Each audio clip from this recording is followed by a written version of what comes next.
عمرك شفت سماعات أذن فيها مستشعرات لقياس نبضات القلب؟ وصلتني هذه السماعة الجديدة من بيتس وهي الباور بيتس برو 2. هذه ممكن تكون أفضل سماعة تاخذها وتستخدمها بالنادي والرياضة، وفيها مميزات كثير وتخليها الأفضل من نوعها بين السماعات. وبهذا الفيديو بركز بشكل سريع على أهم المواصفات في 7 نقاط رئيسية. 1. التصميم والراحة. السماعات مريحة باللبس والاستخدام وما راح تضايقك وقت الرياضة أو تطيح عليك بسبب الربلات اللي بتكون داخل الإذن، ولها مقاسات مختلفة تناسب الكل، وفيها أيضا خطافات تثبتها بشكل أكبر وتكون حول الإذن. والسماعات وزنها أخف 20% من الإصدار السابق. 2. جودة الصوت. الجودة ممتازة جدا جدا، وفيها تفاصيل كبيرة بالصوتيات وفصل ممتاز بين الآلات الموسيقية، وهذا اللي تعودنا عليه من بيتس، بالإضافة لمايكات ممتازة وموزعة في السماعات عشان تكون مناسبة للمكالمات. 3. العزل والشفافية. أكيد الباور بيتس برو 2 فيها ميزة إلغاء الضوضاء اللي راح تخليك تنعزل عن إزعاج العالم الخارجي وتعيش تجربة مريحة وهادية، بالإضافة لميزة الشفافية اللي بتقدر تفعلها بضغطة زر ويصير السماعات تاخذ الأصوات اللي حولك وتعطيك هي وكأنك مو لابس سماعة عازلة.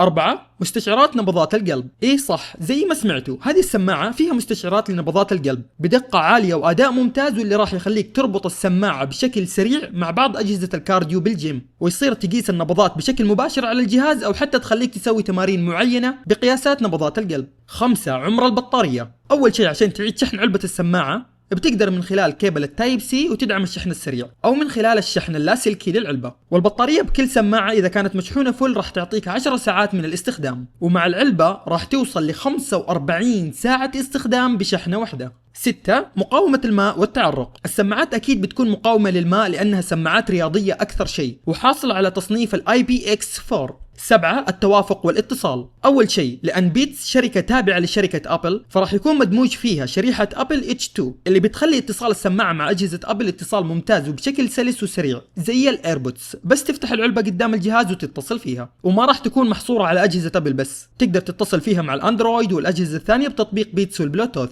والحلو انه بكل سماعة فيها زرار للتحكم، بالاضافة لازرار في كل سماعة تقدر تخليك ترفع وتنزل من مستوى الصوت، وهذه من الاشياء اللي جدا جميلة انك تتحكم بمستوى الصوت من السماعات نفسها. طيب هذه كانت ابرز المواصفات والمميزات بشكل سريع للسماعة، ولو كنت بتحصل عليها راح تكون موجودة بالمحلات المعتمدة والرئيسية، وحتى المواقع والمتاجر الالكترونية. تتوفر ب4 الوان مختلفة، وسعرها الرسمي $249.